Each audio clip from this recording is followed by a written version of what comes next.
Okay, hello everyone. Just want to make sure you can all hear me. I have just the mute button on for a minute because it's very loud in the background.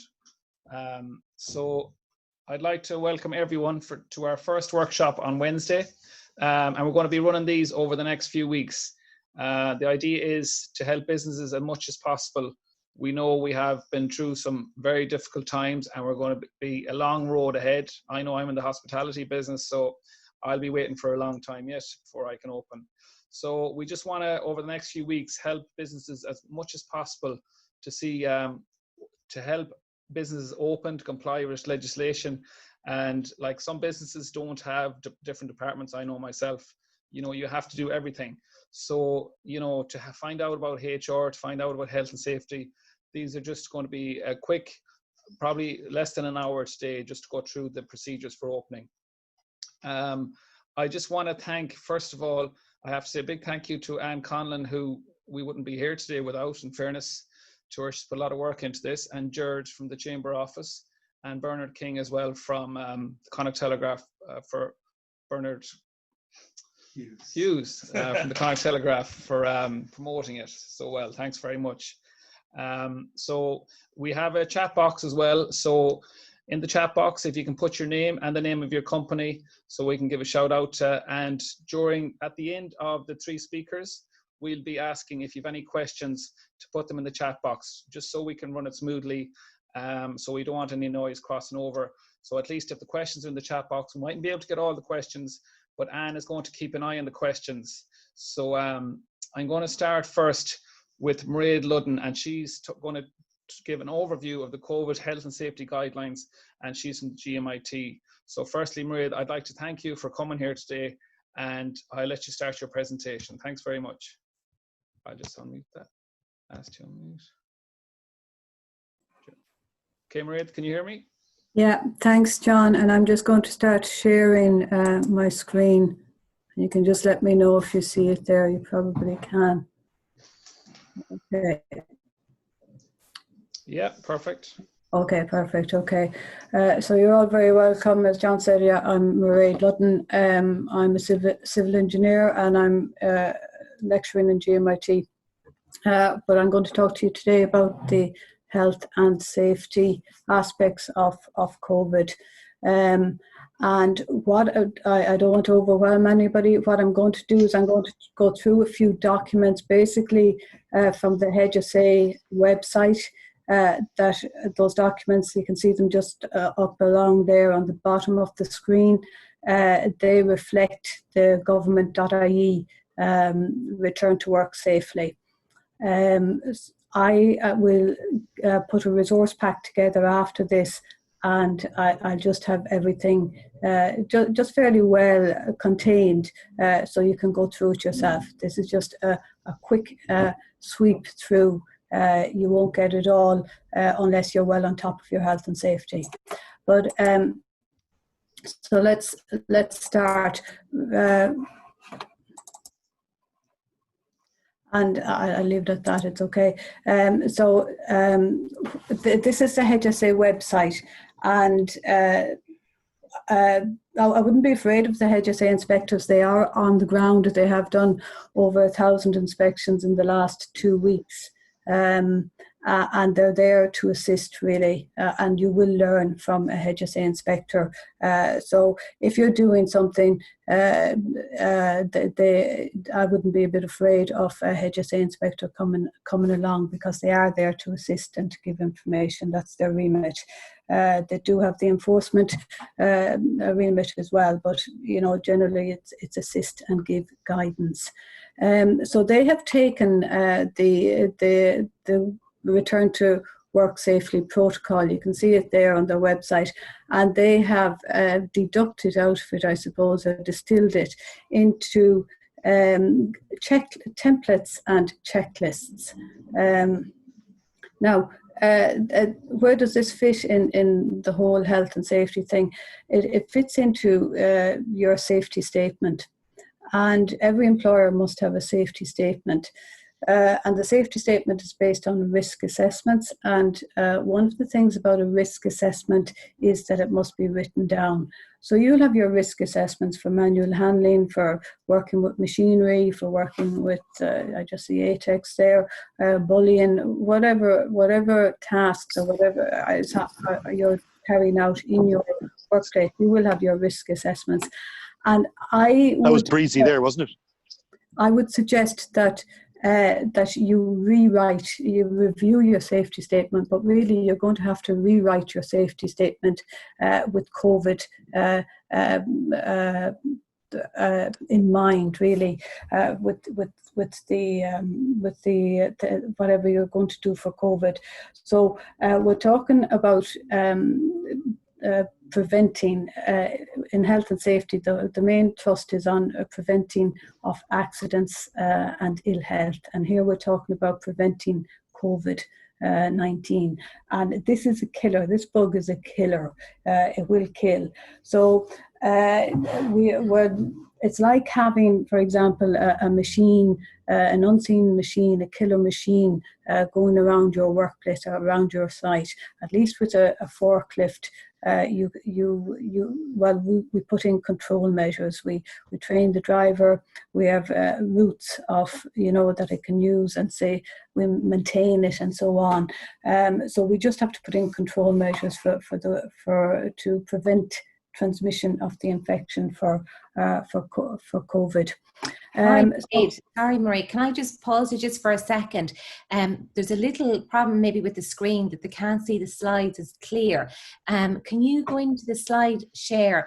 And while you're doing that, can I just advise people at the very top corner on the top center, you'll see view options. If you click that and go down and go over to side-by-side mode, it means all the photographs of everybody, it goes over to the right, and Mairead's slides go over to your left. So you're able to see them a little bit better. So at the very top it says view options. So click that, the menu comes down and it says side by side. And you click that, all the live photographs of us goes over to the right, and Mairead has changed her screen. Sorry, Mairead, for interrupting you there. Yeah, and just to remind you, I presume you are recording, John? Yeah. Okay, that's fine.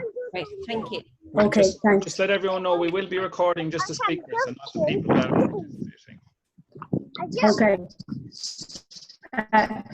So what I'm going to quickly just point you in the direction of the HSA template there. And so the first one, sorry. So the first one you'll see on the HSA website is the return to work form, and anybody who's returning into your workplace must fill out this form. Just be careful, I suppose. It would need to be reviewed maybe on a weekly basis when people are coming back after a weekend, depending, just to remind them where have they been in contact with case or so on over the weekend. We don't know where they've been. So it's not just a once off, I would say. And also there may be other symptoms that may be updated for the loss of smell and taste as well. So that's your return to work form, and everybody has to fill that out before they come back to work. And the next one up here is the employer checklist number 1, and this is your planning and preparing. So these are handy checklists. I don't know if I won't go through them all, but it kicks you off and has a system in place to keep up to date with the latest advice from government and to adjust your plans and procedures in line with that advice. And so on. Have you prepared your COVID-19 response plan? And so on. Have you communication information? And then these are very nice little forms because they give you links to the HSE symptoms must be communicated to employees and so on.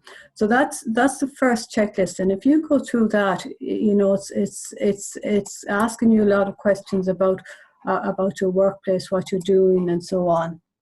The next one is the control measures. So you've got your planning procedures, and now you've got your control measures. And this is general health and safety procedures. So you identify the hazard, you identify a hazard, which in this case is COVID-19.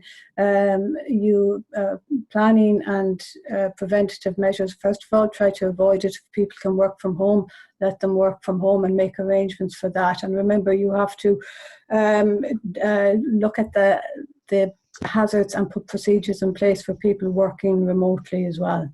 And while I'm on that, is traveling to the workplace. You need to think about how are you going to prevent transmission of infection in vehicles, cars, and so on. So these are the control measures, and it's the physical distancing, the hand hygiene, the respiratory hygiene, and so on. So that's that checklist there. The next one then, number 3, where is it? Number 3 is it's there someplace. Which one? It's induction and familiarization. So it goes through an induction process. The induction process is different from the back to work form. So it's training, showing people. What I say to people about safety, I say keep it simple but show them. Keep it simple but show them. How to deal with a suspected case, so that's that one there. And then there is the cleaning and disinfectant. I just want to quickly introduce you to talk to you about that. We're putting procedures in place, for example, to say for physical distancing and so on. So, for example, if you worked in retail, you might be allowing so many persons into your workplace at a time. You might have somebody on the door and the people on the tills with walkie-talkies. And then you might change positions and you might forget to clean the walkie-talkies, for example. So you introduce procedures, but check them. Because it's like anything. We might, for example, general health and safety, you might introduce a procedure to eliminate manual handling by buying a forklift, but you have to deal then with the forklift and the hazards that the forklift, will bring to the workplace. So whatever you bring in, do your continuous improvement, do your, your plan, do, check and act. And it's good to have a fresh pair of eyes, really, to look at your systems, because you just might miss something. Here's the employee checklist, and that's a good one as well. And then you've got your worker representative. So with the controllers, you must appoint a worker representative, a lead worker representative. And they really are your eyes on the ground, checking the implementation. And then the other checklist is the checklist for the compliance officer. I call it the compliance officer, or the COVID compliance person. It's there someplace. So those are the checklists there that are good. And one last one I'll just show you here is an example of a risk assessment, because you will you will have to do your risk assessments. This is a HSE in Northern Ireland example, but it's very typical of a risk assessment. What covers the control measures, what additional controls, action by who, when, and done, and review it. So you've got hand washing, you've got cleaning, social distancing, and so on. Okay, so those are the checklists from the HSA, and really they reflect the roadmap. I'm just going to point you in a few directions here, because I know I'm just watching the time. I follow the CIF operating procedure, because it's very comprehensive. And if it's publicly available, I'll give it to you anyhow. But it just it just goes through the physical distancing, the risk assessment, the washing, and so on, the travel to work there to some nice little pictograms there, seating arrangements, entrance into the site, the touch points and so on. I know one company, local company, has in construction, they use a lot of site vehicles and so on. They have one person going around cleaning all the time. You know, if you have multi-use of a vehicle, you need to clean it, and I'm sure Lorraine has a lot to say about that. This is a nice little thing about social distancing and the compliance officer and the response plan and so on. Those are the construction CIF resources, and then this is a really good one for retail. It's from NSAI. Again, I don't know if you can go through this. It is the same or similar to the HSE checklists and guidelines, just done in a slightly different manner and more specific to retail. The main thing is that we're trying to prevent somebody getting killed, and if we can prevent the transmission of the disease by hand washing, physical distancing, and respiratory hygiene, you know, those are the control measures. But it's just for you to go through every task in your risk assessment, in your safety statement, and build in COVID controls into it. So I think I'm on time, John, so I'll leave it at that. Thanks. Yeah, thanks very much. That was very interesting. And like, I know it can seem daunting, a lot of forums and that, but I think businesses have learned, like, there will be changes needed to make their business comply with legislation. And Mairead has said that we can record that, and we will be putting a link up to that presentation too, and all the presentations here today.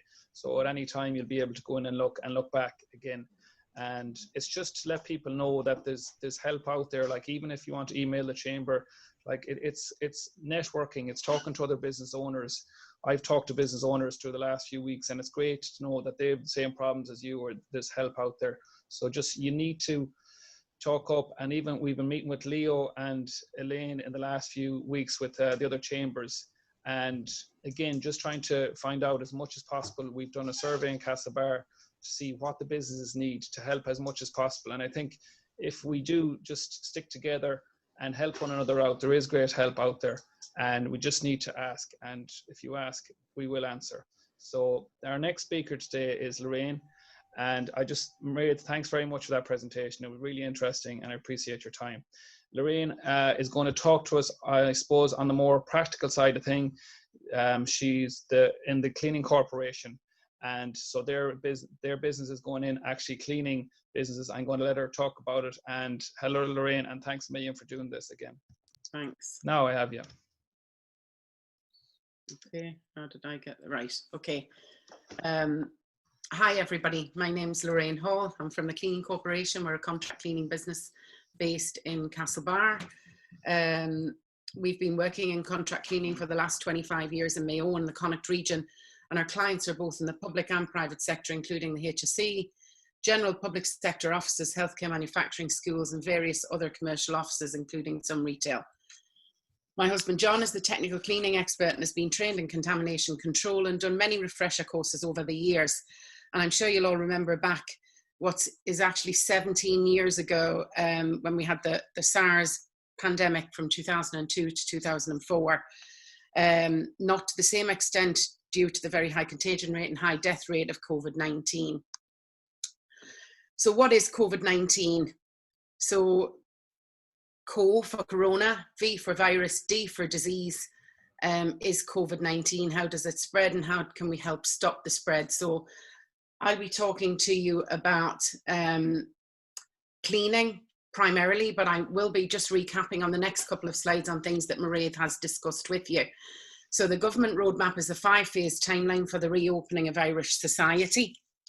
And going back to what Mairead said earlier in terms of COVID-19 and the fact that it actually kills people, COVID-19 is a much more severe disease than seasonal influenza.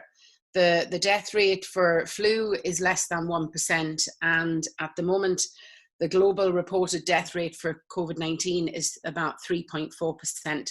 So it's significantly higher. So as employers, we do have, when complying with this roadmap, to open a responsibility to keep our people safe and do our best to prevent the spread of the disease.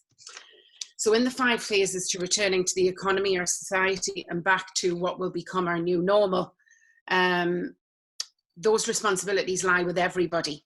So yes, I have a cleaning business and we're primarily involved in cleaning and disinfecting in businesses.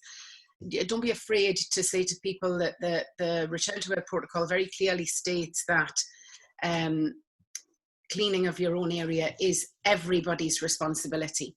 And things, as Mairead has said, about hand washing and respiratory etiquette, coughing and sneezing etiquette, and watching yourself for symptoms are vital to prevent the spread of the disease.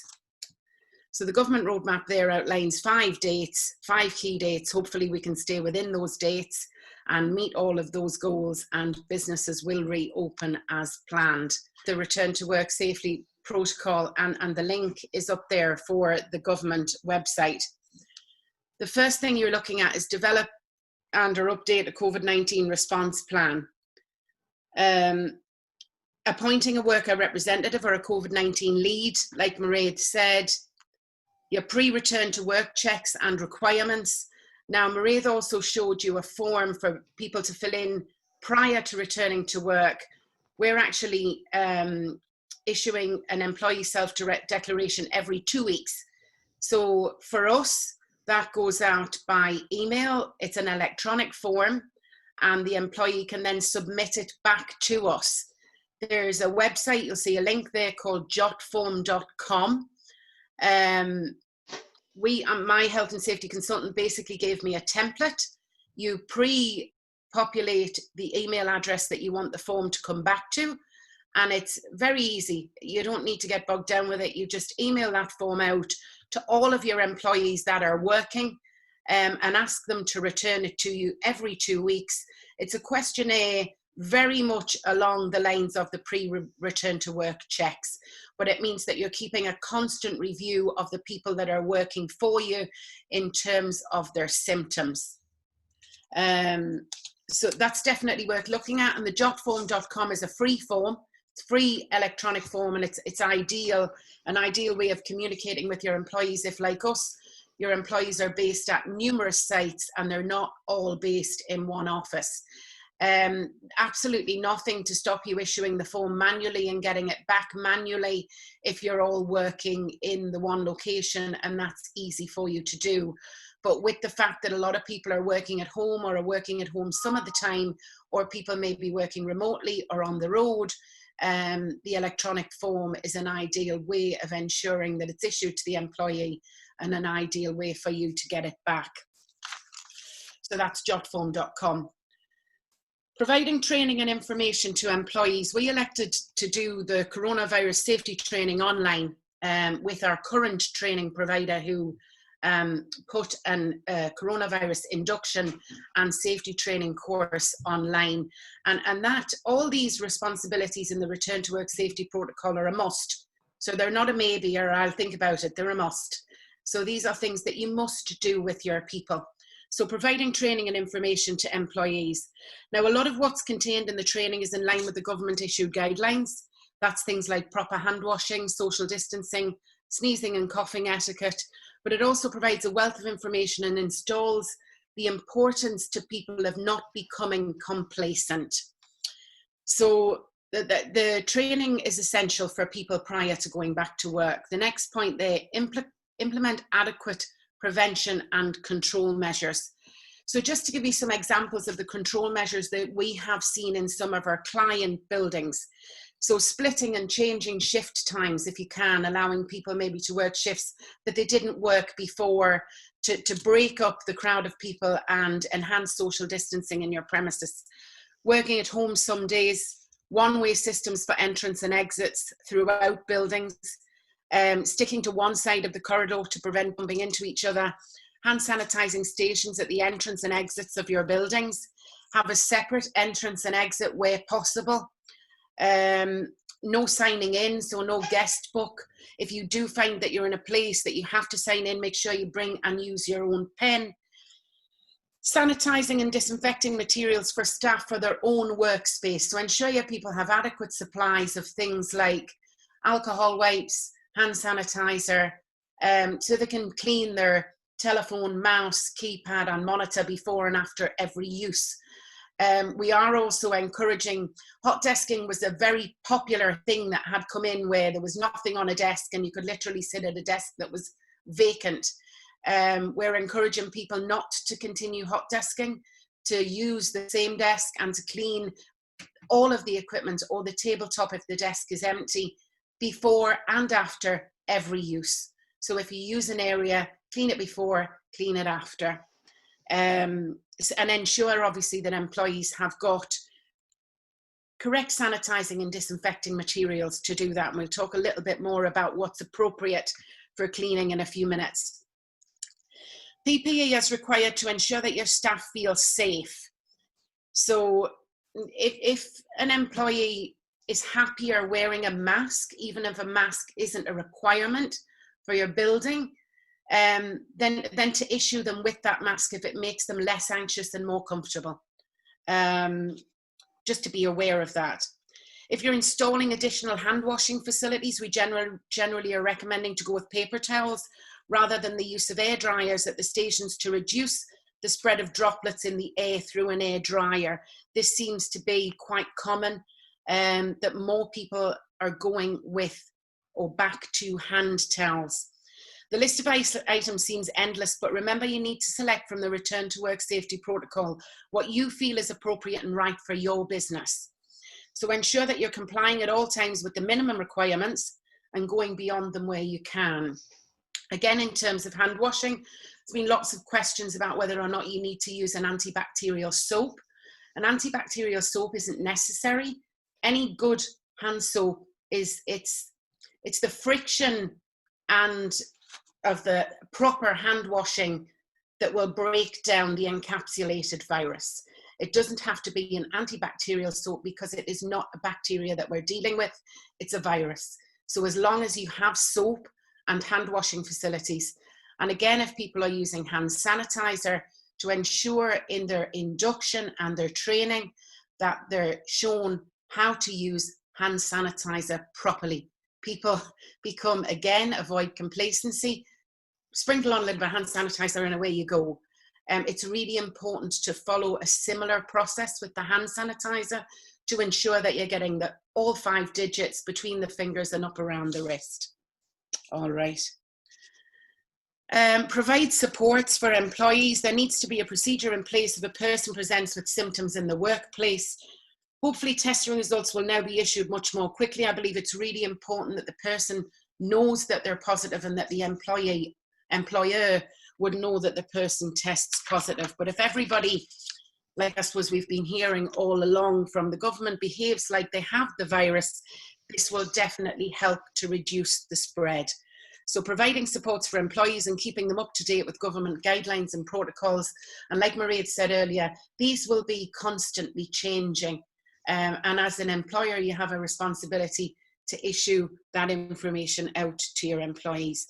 You don't need to get bogged down with it. Again, it can be easily done via a group email, and the information is updated and readily available from both the HSA and the government websites. Reviewing and updating your policies, Mairead touched on this also. It's also necessary to review them. In particular, your safety statement needs to be updated as well as your risk assessment suite to include COVID-19. It should also be communicated to your employees.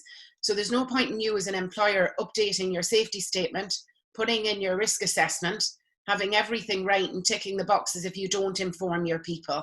You need to send the updated safety statement and risk assessment suite out to your employees to make sure that they're familiar with the changes that you have made within your business to protect them and your customers from COVID-19. If you're a small business like us, and John mentioned it earlier, you may choose to contract out areas like HR and health and safety, and it does help to alleviate the pressure and the responsibility somewhat if you don't have an in-house person in that specific field. So us as a small business, we contract out both our HR and our health and safety.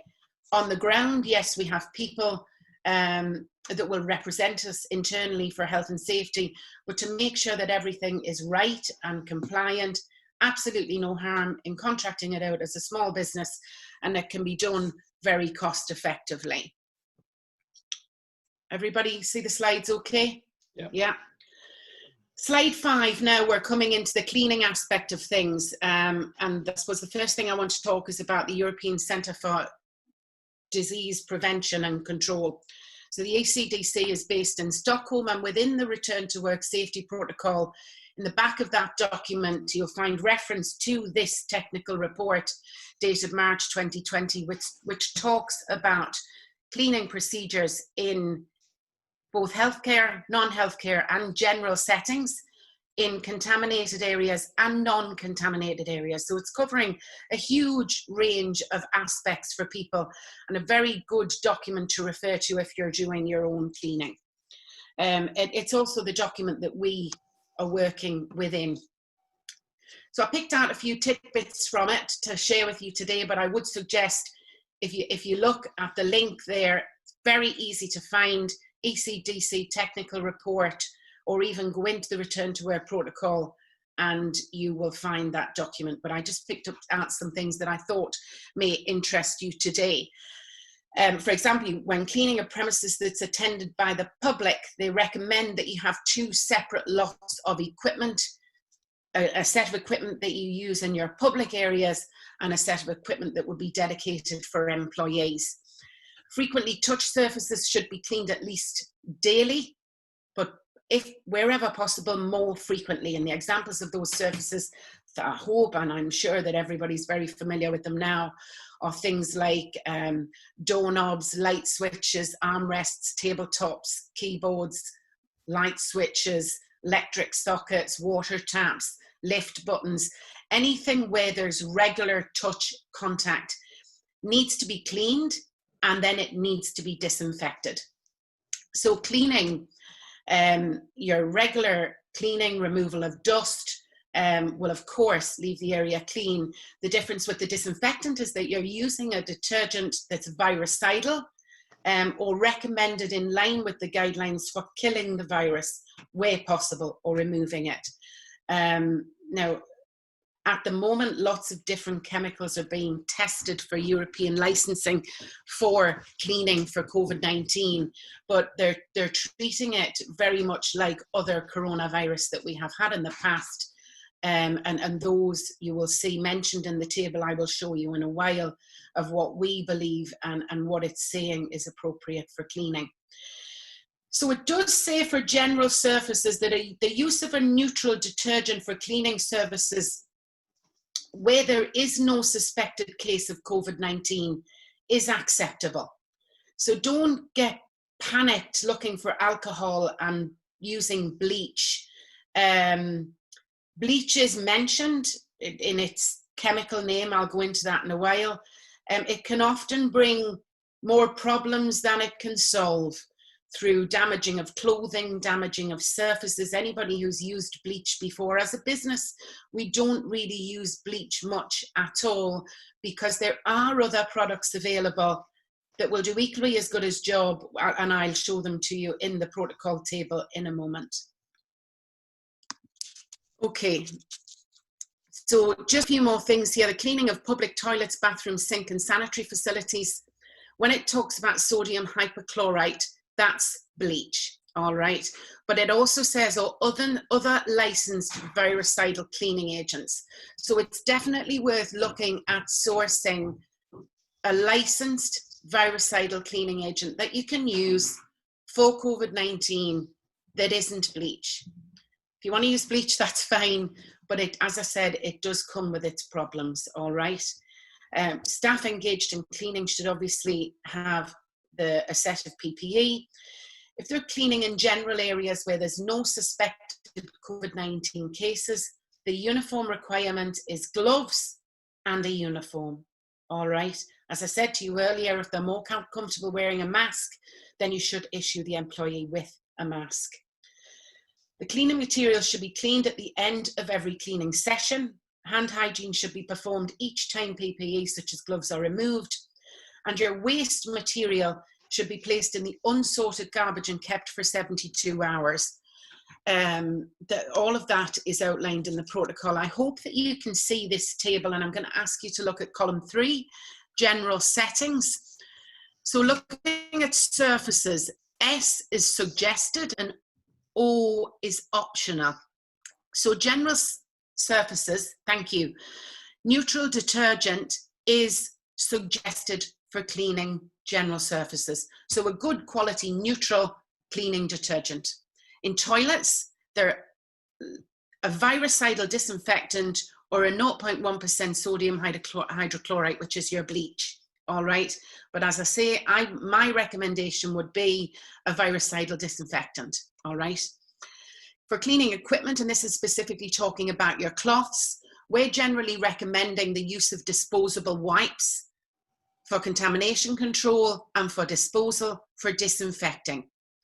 For cleaning, absolutely fine to use a non-disposable cloth. We use microfiber cloths. They're color-coded, blue for general areas, pink for sanitary areas and toilets, or red, and yellow for disinfecting. But as I say, generally for disinfecting, we're going with the disposable, which is ideal because it's eliminating cross-contamination. You're picking out single-use wipes, using them for disinfecting, and then you're binning them in a separate waste bin, or that you're perhaps carrying around with you if you're mobile and doing a number of areas, and putting that waste away for 72 hours. The PPE for cleaning staff, and again, this is talking about general areas in a non-contaminated or with no suspected contamination, is a uniform and gloves. Obviously, the PPE for healthcare, non-healthcare, or a contaminated area are completely different. All right. And then your waste management into the unsorted garbage. So cleaning for hygiene and cleaning for everyone. All right. Let me just see where I am. Yeah. So cleaning and hygiene at your premises is everybody's responsibility. And not to be afraid to say, you know, I had a client ask me, is it okay if I ask an employee to clean her own desk? Yes, absolutely it is. The issue that we have come up with some of our clients where sanitary and toilet facilities need to be cleaned twice daily. With most of our clients, we might go in once a week or twice a week or 3 times a week, or in some cases daily, or we're currently twice daily. There is a requirement to clean those sanitary facilities twice daily, and that's where a minor issue is arising, where obviously staff are happy to clean their own areas, but they may not be happy cleaning toilets, and that's fair enough. So that's where we would have seen an increase in our business, where twice daily cleaning is required. In sanitary facilities, we've been going in maybe with an extra visit per day to clean toilets, washrooms, sinks, taps, etc., and then disinfect them following cleaning. I would recommend that everybody uses, as Mairead has said, all the government agencies and supports that are available. There's such a wide amount of information available. If you make sure that you're getting your information from reputable sources, so the HSA, the HSE and the government, I would recommend. But some of the supports that I have looked into and availed of myself, which you may find useful, MSL-ETB, that's the Mayo Sligo Leitrim Education and Training Board, are running a certified ready-to-return workshop. Both myself and John participated in that workshop, and it was super. Really enjoyed it. It was very beneficial as an employer or a manager or a company lead. It provided a lot of interesting information. The Leo office, I know Elaine will talk to you in a little while about the various types of fundings available to assist business. CILT SkillNet this morning announced that they're doing a certified training course for your company lead. So whoever's your worker representative, your company lead, your COVID-19 lead, Mairead had a nice name for it there, I can't remember what she called it. But for that COVID-19 lead, it's important that that person is trained and comfortable with the role and their responsibilities within the organisation. And also, of course, Mayo County Council are doing a rates refund type rebate for companies where your turnover has been affected by 25% or more. You know, everybody, no matter how large or small your business is, you should be looking at the supports that are available for people. So cleaning for hygiene and cleaning for everybody, a little bit, I've spoken a little bit about our clients and what we're doing. Specifically for COVID-19, in terms, we're disinfecting as well as cleaning. Always done contamination control. I think John done his first contamination control course in the mid-80s, as well as kind of crime scene and trauma cleaning and that type of thing. And obviously with the previous SARS virus, contamination control was required. And ULV fogging. So ULV fogging is ultra low volume fogging. So you put a sanitizing agent into a fogging machine, and they're then kind of forced out with a volume of air. The disinfectant is pushed out into the air. If you've seen a lot of the television reports talking about COVID-19, people going around hospitals donned in all their PPE with their respiratory masks, their gloves, their overshoes, and they're fogging the area. So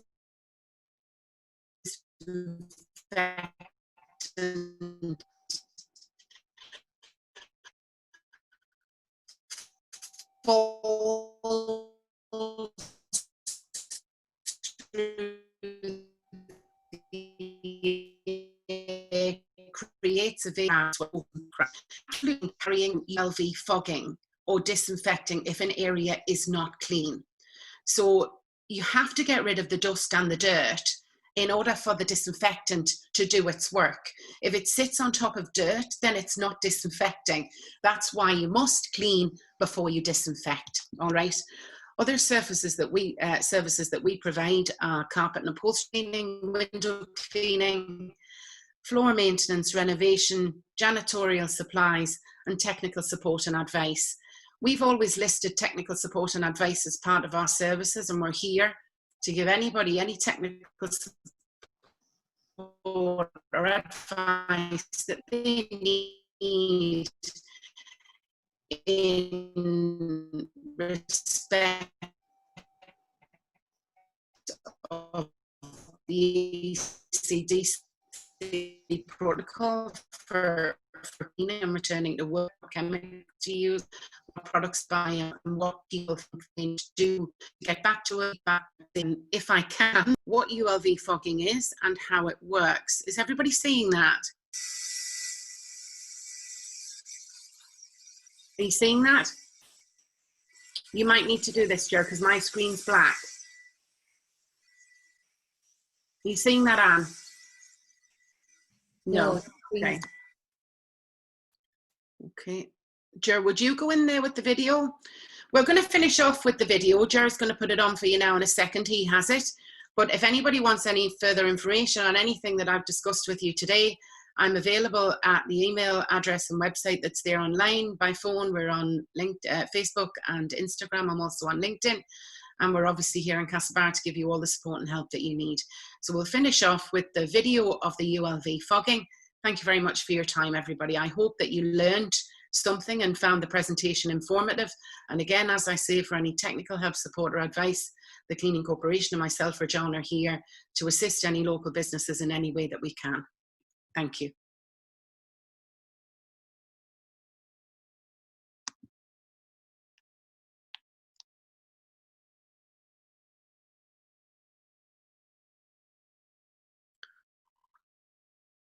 Jared, are you coming in there with the video? Great, thank you.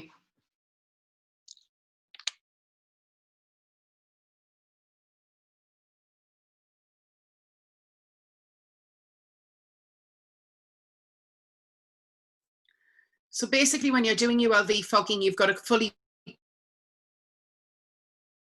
up. So you have to treat the area as though it was contaminated. So you're wearing full PPE, donning a bodysuit, gloves, overshoes, respiratory mask, minimum P3 filter, and so you're fully gowned up in order to apply the product. Everybody else happy with that? Thank you.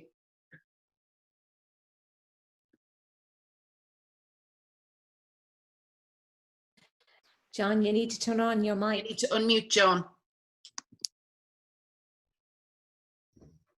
Now can you all hear me? Sorry about that. Thanks very much, Lorraine. Very informative. As Lorraine said, there is lots of help out there as well.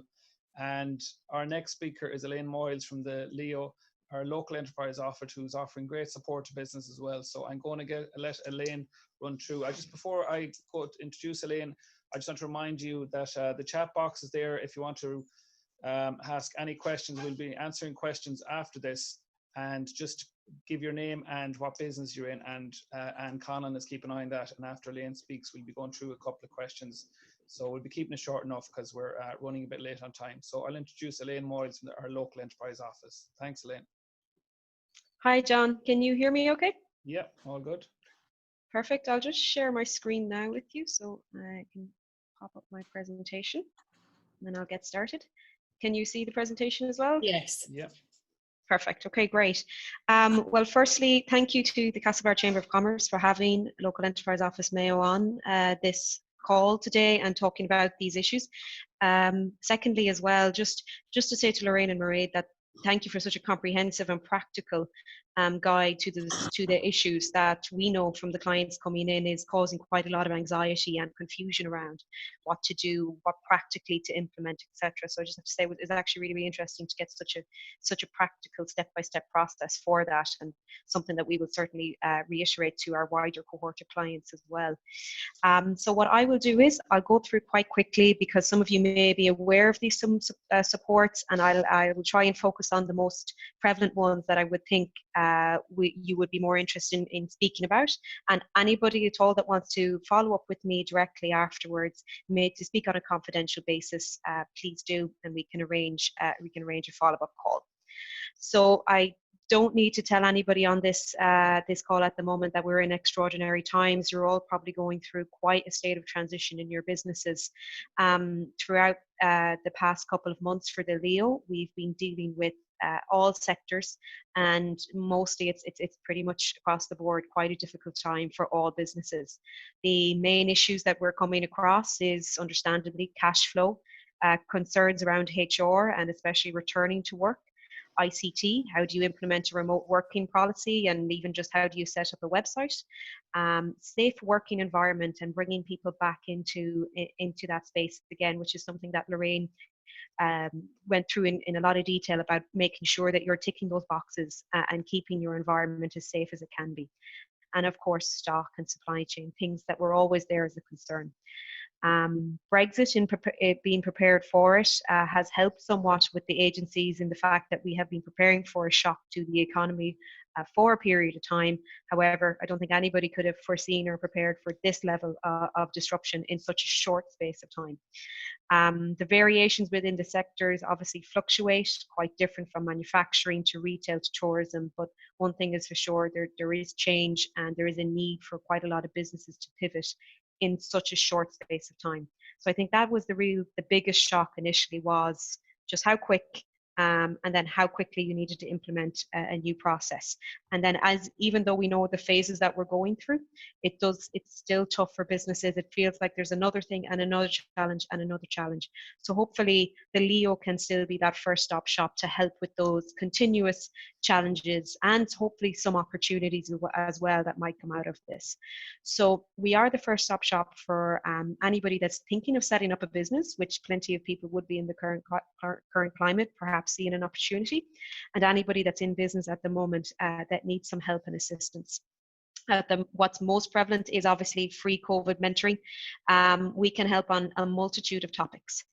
So anything from business strategy, financial, website development, lean principles, anything at all that can help you adapt and survive throughout the next couple of months, we can provide that. We're here at all times to provide that advice and guidance. And as John says as well, it's really important to try and keep talking and keep the information circling around. So please feel free, even even if it was just to check in to see, I don't know what the Leo does, would you mind chatting it through with me in more detail?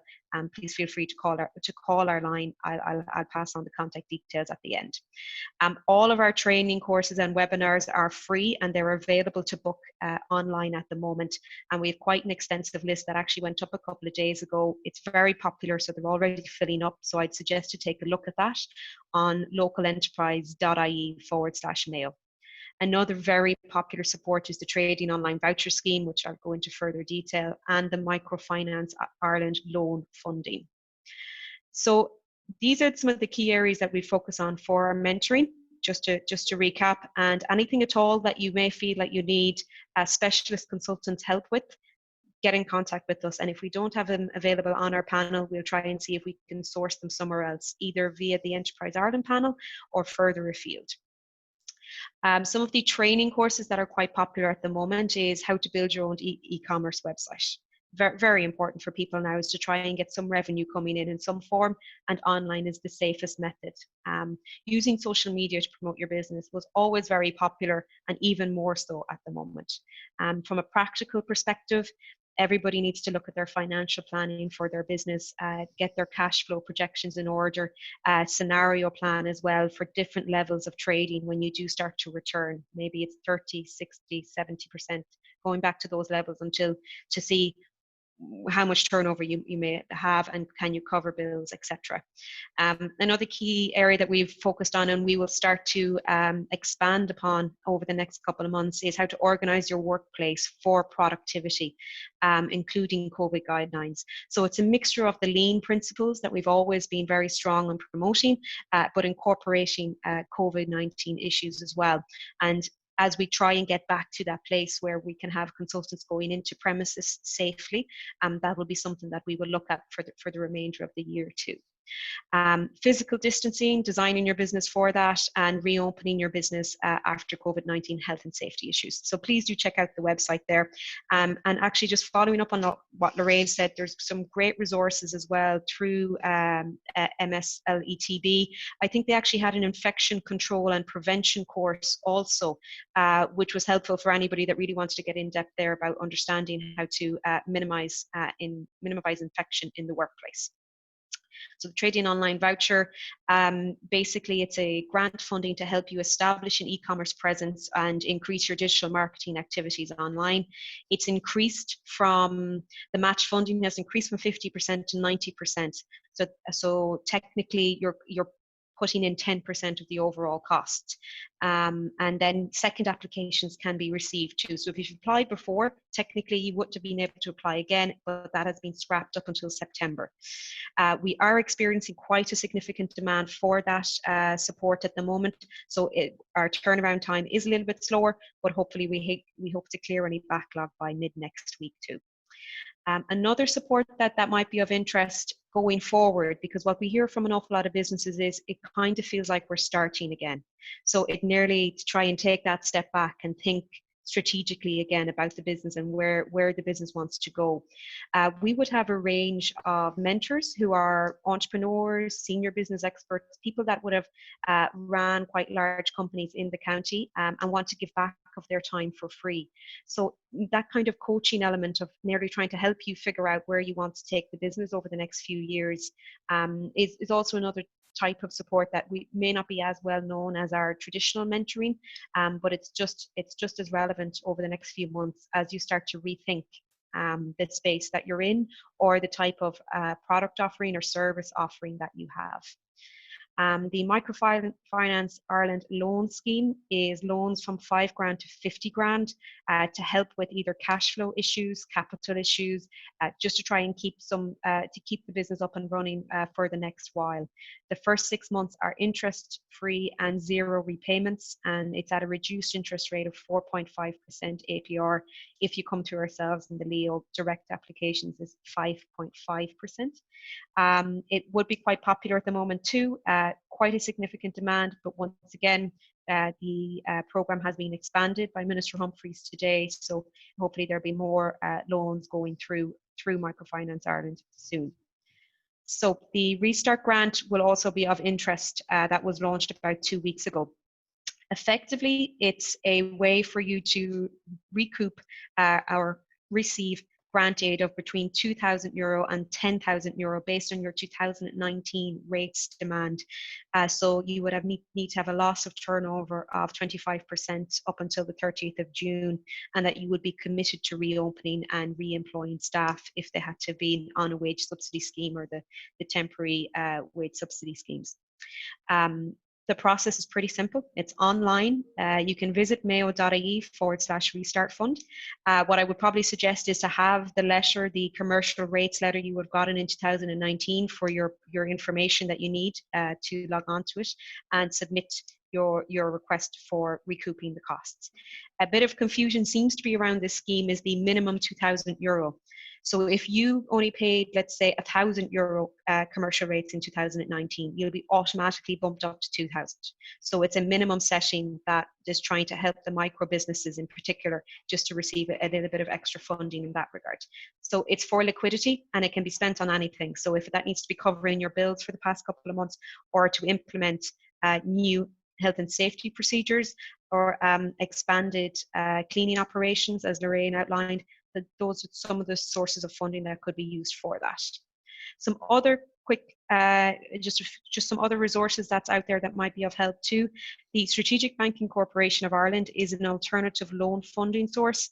It will probably be further step up again, further from Microfinance Ireland. So if you're looking for more funding, higher than 50 grand, maybe it's quite a large scale project that you may have, that would be maybe like a couple of $100 grand of a loan that you may need. That could be another resource there for you.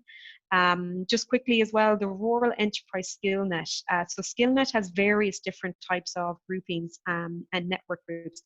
This one in particular does seem to offer quite a free and heavily subsidized COVID-19 specific training, in particular supervisory management, which may help with when you have to designate the lead person in the office to, I suppose, manage this space now with the extra COVID-19 responsibilities that's there. The NSAI.ie has been mentioned a few times in this.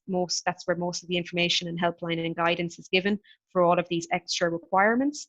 And DBEI, the Department of Business, Enterprise and Innovation, is the central source of all information from a business perspective and business supports perspective. And then from a local enterprise perspective, localenterprise.ie/response has all the information that we have available through the local enterprise offices and through Enterprise Ireland. So this is also quite a good guide on DBEI. It pretty much gathers everything that we've been talking about, whether that's bank supports, grant supports, guidelines, the likes of NSAI, and different other helplines, all in the one space. So it's quite good if you wanted to have a flick through that too. So basically the key messages are, as always, the local enterprise office is here to help if we can, and that you can avail of mentoring and guidance if that's what's required. Any of these supports that hopefully would be able to assist you to try and create some turnover or increase the turnover again in your business, such as the trading online voucher scheme or increased marketing activities, and that we can help you examine that business model, perhaps maybe through Mentor Mayo or consultant support. And the hope is that we can try and help you pivot or position for the recovery, and that we can get the Mayo economy back up and running as quickly as we can, whether that be helping as much as we can with the Chambers of Commerce and working individually with businesses. So please feel free to get in touch with the local enterprise office. Our website is localenterprise.ie/Mayo. Our contact number, in case if anybody would prefer to ring, it's 094 906 4299, and please just feel free to reach out if there is any queries or questions. In particular, if you don't want to share it through this medium, you can contact us and everything is dealt with confidentially. So look, that's it from me anyway, and I just wanted to say thank you once again to the Castlebar Chamber of Commerce. So I'll hand you back to John. Thank you. Thanks very much, Elaine. Thanks very much, Elaine. Like I said, the Leo are doing great work, and working with them, I've talked to some businesses recently that have set up websites through this period, and I've got great help from Leo, and talking to others too. The Restart Grant is a great, like a lot of businesses are still paying bills, they will have liquidity problems, and then they will need that money to start. So it is a great help, and I think it will be taken up on a big way. So as I said, if there's any questions, we can put them in the chat box. I'm going to introduce Anne Conlon, who's on the chamber, and her company is all about sales. So Anne, if you can hear me, just if there's any questions there, we might put them out. Yeah, thanks million, John. Thank you. And thanks, ladies, for your presentation. I've got a lot of private messages with different comments on that. So I just want to shout out, first of all, to the businesses that put their names in the chat box. Paula McNicholas from the Lean Team Strategies, and Paula just mentioned she is one of Leo's mentors as well, if anybody's looking for mentors from them. Actually, I'm one of their sales mentors as well, and I know Elaine mentioned about the skills net there. I worked with one of the skills nets at the moment. If anybody's looking for free training for customer service or stress management, just drop me an email and I can send you that information out. Bernard Hughes as well is there from the Connacht Telegraph. He's just really enjoying the presentations and has made a few comments on it. We've Barbara there from Let's Get Digital. We've Anne-Marie from Southwest Mayo Development, and we've Anne from Safe Healing Hands, and King from the Credit Union.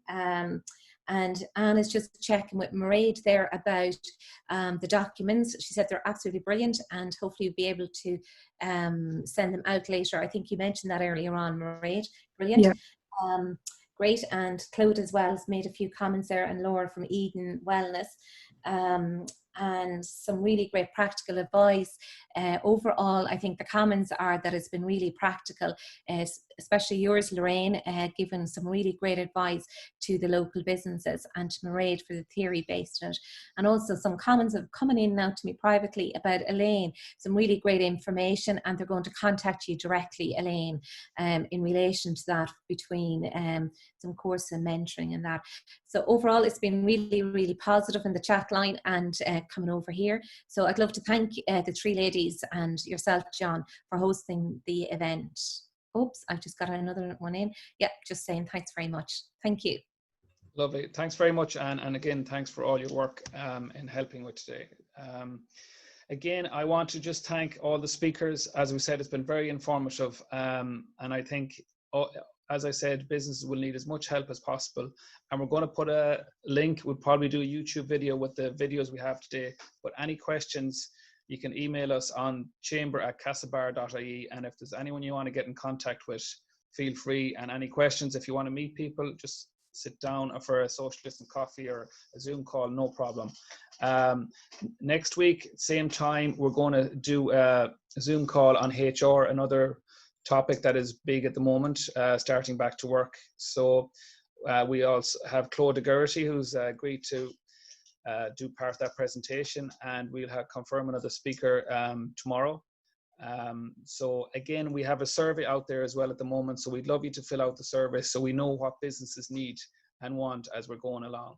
So I think that's it. I'm going to wrap up for today. And again, I'd like to thank Lorraine, Mairead, and Elaine and Anne for your help, and Ger on the technical side of things. Really appreciate it, and I hope you enjoyed it, and we'll be talking to you next week. Thanks very much, folks. Bye. Thank you. Thank Bye. you. Bye.